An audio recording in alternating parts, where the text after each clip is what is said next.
Amis de la littérature, bonsoir. Quel bonheur de vous retrouver sur RTI2 pour votre magazine littéraire Entre les lignes.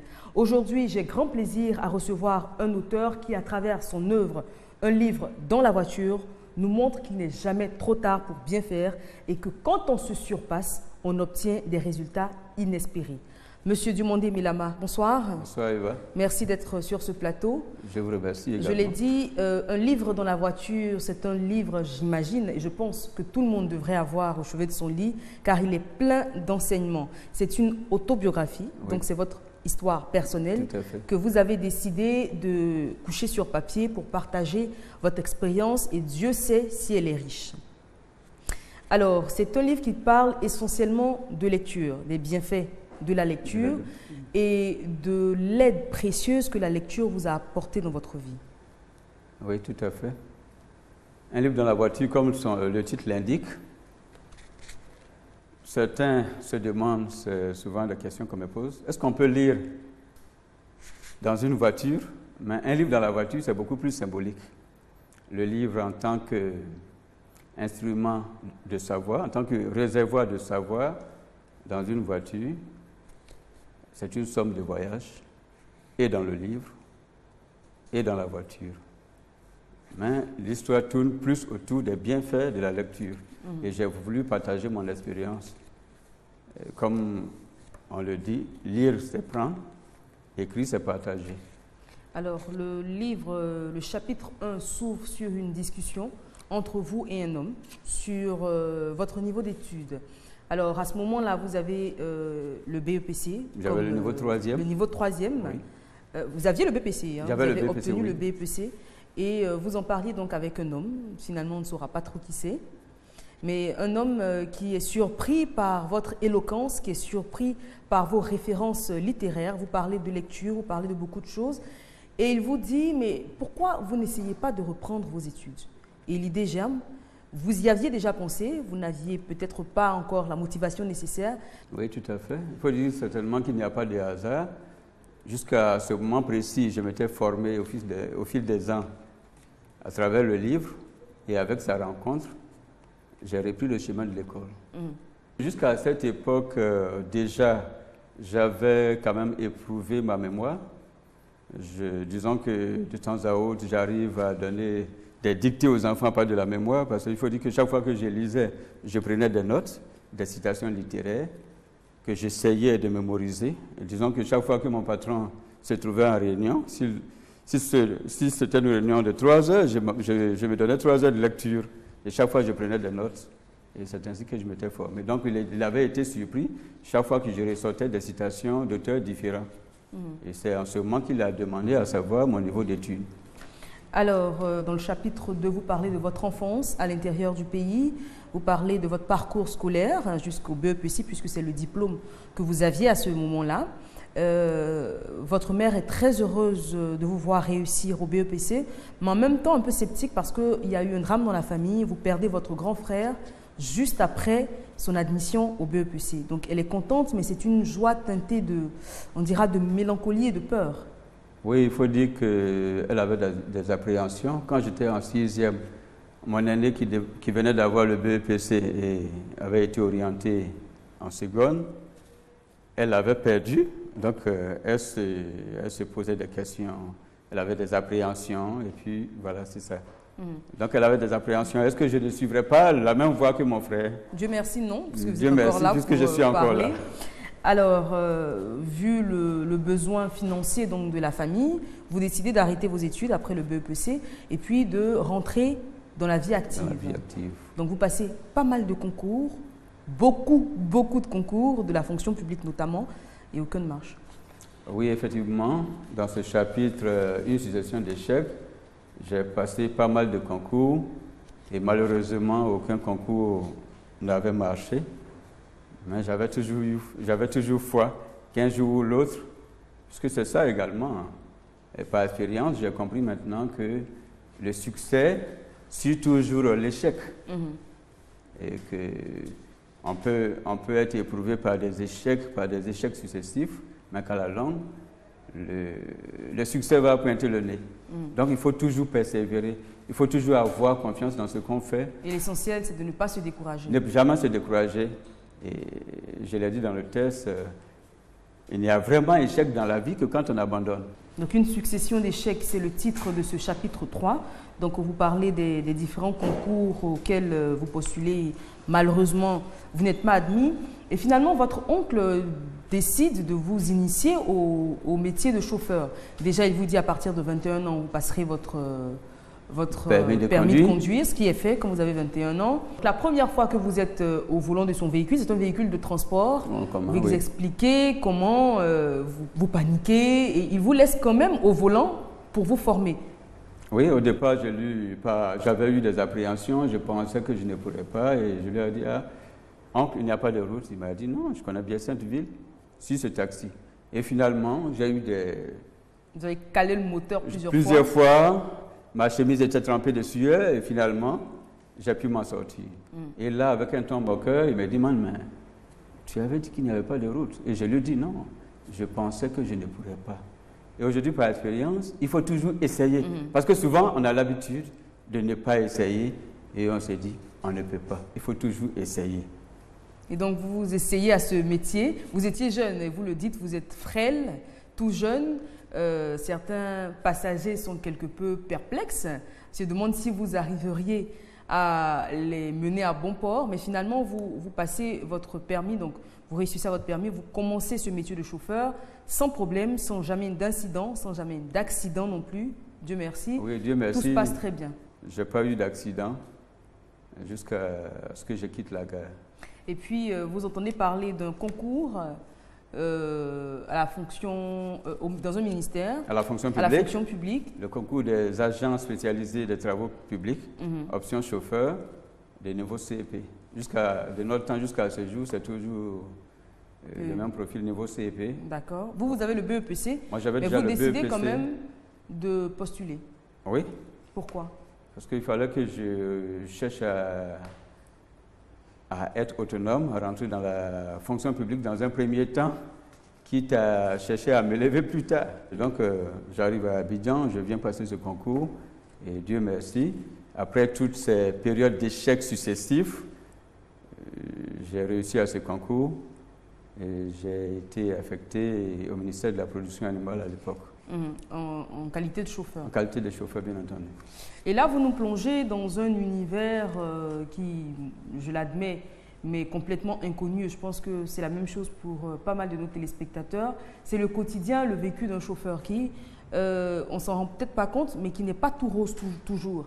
Vous parlez des chauffeurs donc, qui travaillent dans l'administration, qui sont utilisés à des fins personnelles, alors qu'à la base, ils ne sont pas du tout là pour ça. Ils sont là pour conduire le patron quand il va au travail ou pour certaines missions, mais qui se retrouvent réquisitionnés à domicile, qui se retrouvent à déposer les enfants du patron ou même la femme du patron qui va au marché ou faire ses courses, sans rémunération, sans additif à son salaire, alors que ce n'est absolument pas pour cela qu'il a été engagé. Malheureusement, c'est la situation que vivent pas mal de chauffeurs. Et ce qui est intéressant également, comme je l'ai dit dans le test, il y a des chauffeurs qui profitent des bienfaits de leur patron. Des patrons qui se disent, ce travail ne faisant pas partie de leur devoir, qui quand même mettent un bonus, un supplément sur ce qu'ils gagnent. Et certains pour patrons... compenser. Non, souvent ce n'est pas le cas, mais il faut dire qu'au début, certains ne savent pas réellement leur tâche. Leur tâche, voilà, jusqu'à où se limite leur devoir. Parce que vous parlez également des heures de travail, où certains chauffeurs descendent tard le soir, à 22h, 23h. Ils n'habitent en général pas dans la même commune que leur patron, donc déjà le trajet pour se rendre chez eux est long, ils sont fatigués, le lendemain il faut qu'ils viennent très tôt et un chauffeur évidemment qui ne se repose pas suffisamment n'a plus les mêmes réflexes quand il est au volant. Et ça, les patrons ont tendance à l'oublier. Voilà, à l'oublier. À l'oublier. Et effectivement, le métier de chauffeur, c'est un travail complexe parce qu'il va de la sécurité des personnes qu'ils conduisent. Donc, plus ils se reposent comme il se doit, plus ils peuvent travailler dans des conditions vraiment favorables. Et vous parlez donc de différents patrons. Certains sont très humbles, vous le dites, qui parlent à leurs chauffeurs d'égal à égal, qui leur parlent avec respect. Il y a certains patrons également qui n'ont aucune considération. Et vous le dites, certains enfants même de ces patrons-là arrivent le matin, ils ne daignent même pas dire bonjour à ce chauffeur qui va les conduire à l'école. C'est une question d'éducation. Oui, évidemment, c'est une question d'éducation. Au niveau des parents, si le parent même est dans sa vie de tous les jours, s'il est courtois, s'il est vis-à-vis de tout le monde, si vis-à-vis des gens de maison, il est courtois devant les enfants, évidemment, les enfants ne feront que suivre l'exemple des parents. Donc, c'est un peu ça la réalité. Donc vous interpellez encore une fois, et je vous encourage, je le fais avec vous, c'est la responsabilité des parents d'inculquer ce respect-là que les enfants devraient avoir pour tous les adultes, quel que soit leur statut, que ce soit un chauffeur, que ce soit un domestique, que ce soit je sais pas moi, un DG de société, les enfants devraient avoir le même respect pour tous les adultes qui les entourent. Évidemment. Et le chauffeur, en même temps, il est un peu à l'égard de la secrétaire dépositaire de pas mal de secrets. Hein, parce que le patron, évidemment, il tend dans la voiture, il a tendance à avoir des coups de fil. Le chauffeur, il est là, à son corps défendant, il entend tout. Donc oui, il est quelque peu dans l'intimité de son patron. Évidemment, il est toujours dans l'intimité du patron. Je dirais même qu'il est l'assistant, le premier assistant du patron. Le premier assistant du patron.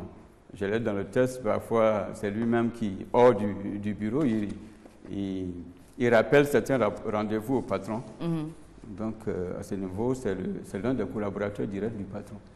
Et vous le dites aussi, ça dépend beaucoup de la personnalité du patron. Hein. Le bien-être du chauffeur dépend énormément de la personnalité du patron, parce que quand on a la chance de tomber sur un patron donc, qui a toutes les valeurs qu'on a citées précédemment, notamment respectueux, humble, gentil, ça passe. Mais quand on a des patrons qui sont quelque peu colériques ou qui ont pas mal de défauts, vous expliquez par exemple que certains patrons, quand ils sortent de leur salle de réunion ou qu'ils sortent, ils veulent que le chauffeur soit assis dans la voiture à les attendre. Alors que vous expliquez que paradoxalement, c'est quelque chose qu'on déconseille parce que, en termes de sécurité, s'il y a un braquage, tout de suite, le chauffeur se retrouve en position de danger. Oui. Il faut dire que dans ce métier, ça permet, je l'ai dit dans le test, hein, c'est un travail qui permet de faire de la psychologie sur le tas. Ça forge la personnalité. Et vous le dites d'ailleurs à la page 101, vous dites « Il y a certains métiers qui permettent d'apprendre la psychologie sur le tas. Un chauffeur est un grand observateur du fait qu'il se trouve souvent en face de nouveaux visages au fil des jours. Chaque fois qu'il est dans un lieu qui ne lui est pas familier, il observe beaucoup les gestes des uns et des autres, tend bien les oreilles pour mieux apprécier l'ambiance. Et en fonction de l'environnement, il se met automatiquement à sa place avant qu'on ne la lui montre. » Et donc, pour revenir à vous, votre parcours, donc, vous êtes chauffeur donc, avec le niveau BEPC, vous êtes dans un ministère, les choses se passent plutôt bien. Mais après cette conversation, vous décidez de reprendre vos études. Donc, vous vous inscrivez dans un collège de la place. Vous avez 40 ans à ce moment-là? Oui. Après cette rencontre avec mon ami, Konaté Mohamed Lami, professeur de français, qui m'a encouragé à reprendre. Donc, j'ai suivi ses conseils. C'est ainsi que j'ai suivi des cours du soir. Et ma chance, bien avant de reprendre les études, j'étais déjà en contact permanent avec l'anglais également. J'avais, disons, échoué à un test dans une structure. Et à partir de là, à partir des livres également, j'avais cherché à améliorer mon anglais. Et donc, c'est ainsi qu'en fin d'année, j'avais obtenu le bac. Avec ma meilleure note d'ailleurs en anglais. Alors, donc, il faut dire qu'à ce moment-là, vous vous inscrivez dans une école pour suivre des cours du soir. Des cours du soir. Dans l'option de passer le bac. Et vous dites, vous n'êtes pas complexé. Au début, une petite appréhension, mais quand on sait pourquoi on est là, ça passe tout de suite. Oui, donc, il faut dire quand même que tout ça, également, c'est la force du livre. J'avais lu déjà quelques livres, des livres qui disent « on n'est pas différent des autres. Tous les hommes ont les mêmes potentialités. Il faut avoir confiance dans ce qu'on fait. Vous pouvez essayer. » Donc après sa rencontre, j'ai pris davantage confiance en moi-même et je suis parti, sans complexe, à 40 ans. À 40 ans, vous passez le bac et vous l'obtenez. Oui, à 40 ans. Alors dans ce livre, vous ne parlez pas beaucoup de votre famille. Hein. Quand j'entends famille, je parle de votre femme, de vos enfants. Ma femme et mes enfants. On aurait aimé savoir leur point de vue en particulier des enfants, je ne sais pas quel âge ils avaient à l'époque, hein, de voir leur père retourner à l'école et d'obtenir le bac. Quel était leur sentiment? Au départ, ils se posaient des questions et je leur disais, ah non, si je repars à cet âge, ça veut dire que l'instruction, c'est très important. Cela veut dire que vous devrez prendre au sérieux ce que vous faites. Vous qui avez la chance de faire des études jeunes. Jeune, si votre papa repart à l'école à 40 ans, ça veut dire qu'il faut prendre les études au sérieux, puisque c'est la porte de sortie pour réussir dans la vie.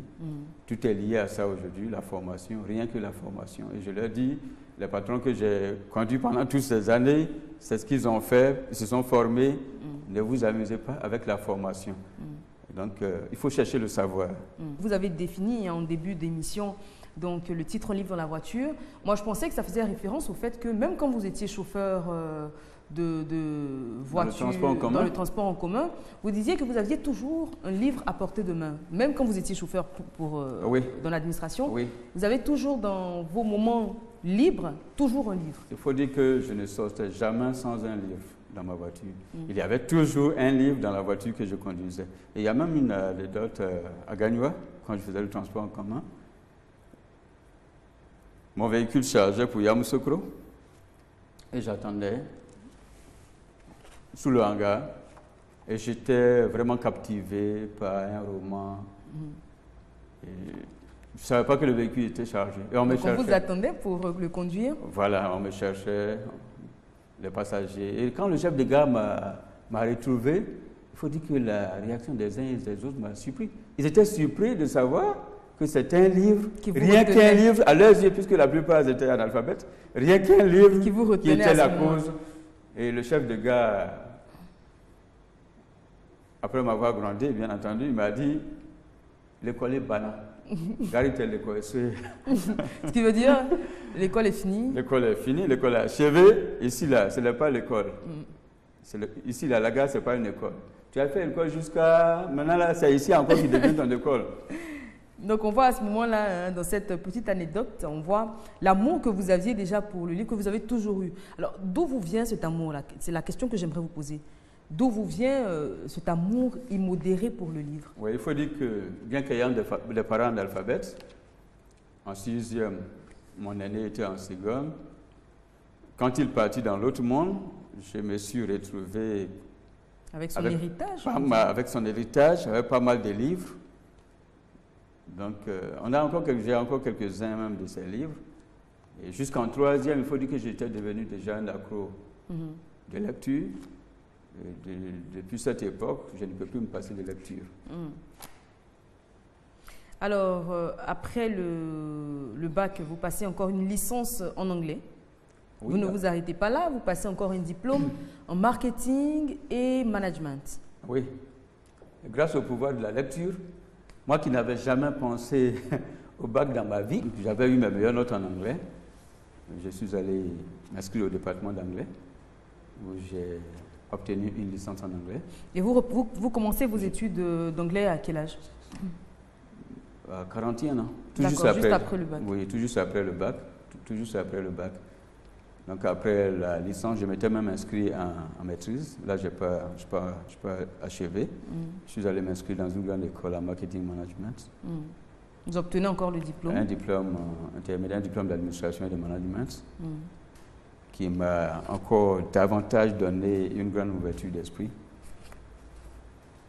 Et aujourd'hui, on imagine que ces diplômes-là vous ont appris beaucoup, mais surtout qu'ils vous ont apporté. Aujourd'hui, vous travaillez toujours au ministère où vous êtes employé. Vous avez toujours le statut de chauffeur? Oui. J'ai passé plus de 20 ans au ministère des Ressources animales et halieutiques. Et il y a tout juste un an pratiquement, je suis actuellement au ministère de l'Emploi, des Affaires sociales, de la formation professionnelle. Mais il faut dire toujours que je marche toujours en tant que chauffeur. Et c'est peut-être ça le paradoxe de cette œuvre et peut-être de votre vie, parce que pour des gens qui, par exemple, se disent qu'on n'a pas forcément besoin de diplôme dans la vie pour réussir, ils seraient peut-être amenés à vous poser la question de savoir, après tous ces diplômes, vous êtes encore chauffeur. À quoi ça servait finalement? Oui, il faut dire qu'à ce niveau, il y a un problème à ce niveau. Un ami me demandait, quand on s'était rencontrés, il me dit, ah, mais j'espère qu'avec une licence en anglais, Tu as dû changer de situation. J'ai dit, mais malheureusement, ma situation n'a pas encore changé. Il m'a taquiné en te disant, mais mon ami, tu n'aurais pas dû te former. J'ai dit, mais bien sûr, c'est d'abord une richesse personnelle. Certains diront, mais pourquoi se former si ma situation ne doit pas changer, je n'ai pas besoin de me casser la tête pour me former. Et je pense qu'avec les nouvelles réformes au niveau de la fonction publique, j'espère que les choses vont changer. Vous avez bon espoir de grimper enfin dans déjà l'échelle pour avoir une vie meilleure, une situation meilleure pour vous et votre famille? Oui, bien entendu. Bien entendu, le pouvoir d'achat détermine le bien-être, détermine disons, le niveau de vie qu'on mène, même le regard de la société. Tout à fait. Et vous en parlez également à la page 123, où il y a une discussion entre chauffeurs, où un arrive et qu'il dit qu'il a des problèmes, qu'il est mal dans sa tête et tout. Et vous expliquez qu'un chauffeur qui sort le matin pour se rendre à son lieu de travail, qui n'a même pas de quoi laisser de l'argent pour sa femme, ses enfants, évidemment qu'il a plein de problèmes en tête, il ne peut pas être concentré sur la conduite et sur ce qu'il est en train de faire. Oui, évidemment, cela peut provoquer pas mal d'accidents. Ça peut dire que quelqu'un qui tient la vie de pas mal de personnes dans ses mains, surtout en conduisant les enfants à l'école, il faut qu'il soit dans des conditions favorables pour mener à bien son travail. Monsieur Diomandé Milama, on va revenir sur le chapitre 6, les réalités de la vie, où vous expliquez une petite histoire. Vous êtes dans le bus avec des élèves, des étudiants qui, comme vous, ne sont pas très confortables dans ce bus-là parce qu'il fait chaud, parce qu'il y a du monde, ils sont plutôt coincés, etc. Et juste à côté, vous avez une jeune fille qui, par sa tenue vestimentaire, on devine aisément qu'elle est également étudiante et qui est dans une voiture avec chauffeur. Elle révise tranquillement. Donc, déjà, les vitres sont montées. On imagine qu'elle a la climatisation, qu'elle n'a pas ce problème de place. Et il y a un débat qui s'initie donc entre vous sur les différentes chances de chacun dans la vie. Ce chapitre, la réalité de la vie, c'est, disons, un dialogue avec la jeunesse, comme vous l'avez dit, et qui traite des conditions de vie des uns et des autres, des chances et des autres. Et pendant ces échanges, j'ai été amené à leur expliquer qu'ils ont beaucoup de chances, qu'ils peuvent compter sur leurs valeurs intrinsèques pour réussir dans la vie, quel que soit leur environnement. Et j'ai essayé de leur donner quelques conseils, les amener à persévérer dans la vie. Et à ce moment, quand vous finissez la conversation, on vous demande qu'est-ce que vous faites dans la vie. Vous dites que vous êtes chauffeur et personne ne vous croit. Oui, on ne me croit pas parce qu'on me croyait, on me prenait pour un professeur. Et quand j'ai dit qu'on m'a demandé dans quel collège j'enseignais, quand j'ai dit que j'étais chauffeur, on ne me croyait pas par rapport certainement à mon niveau de langue et autres. Et je leur ai dit, c'est le pouvoir de la lecture. C'est le pouvoir de la lecture. La lecture permet de s'élever. Celui qui lit, il est vraiment différent des autres. Il a une certaine ouverture d'esprit. Il est perpétuellement en voyage. Partout où il va, il peut s'affranchir. Donc, quand on lit, donc ce livre, c'est pratiquement disons, beaucoup de conseils sur les bienfaits de la lecture. À ce niveau, j'encourage la jeunesse à s'approprier le livre. Quel que soit le domaine d'activité, le livre est toujours un support, un compagnon. Tout à fait. Il y a tout dans les livres en fait. Et puis, contrairement à ce qu'on pense, la lecture n'est pas un divertissement pour l'élite. Il y a tout dans les livres. Il faut s'approprier le livre. Oui, malheureusement, on a tendance à le décrier. Les Africains en général n'aiment pas beaucoup lire, les Ivoiriens également. La jeunesse s'éloigne de plus en plus du livre et il est temps de les rappeler à l'ordre. Oui, tout se trouve dans les livres. Il faut lire, à tous les coups, il faut lire. Quel que soit le domaine d'activité, il faut lire. Si vous êtes pour les élèves, il faut lire. Et ça permet de s'améliorer dans pratiquement toutes les matières, dans toutes les disciplines. Et ça sert pratiquement toute la vie. Et tout à fait. Et puis, j'ai été la première surprise de voir le nombre d'auteurs ivoiriens qu'il existe. Alors, vous pouvez penser que ce sont des auteurs français et tout. Il y a beaucoup d'auteurs ivoiriens qui traitent de problèmes qui vous concernent. Donc, ce sont des œuvres qui sont proches de vous, de votre quotidien. Raison de plus pour les lire, qui sont très bien écrits. En tout cas, tous les livres qu'on reçoit ici, j'ai toujours plaisir à recevoir ces auteurs-là, qui font beaucoup pour notre culture. Merci à vous. Merci à vous d'être passé sur ce pour plateau. la promotion de la culture.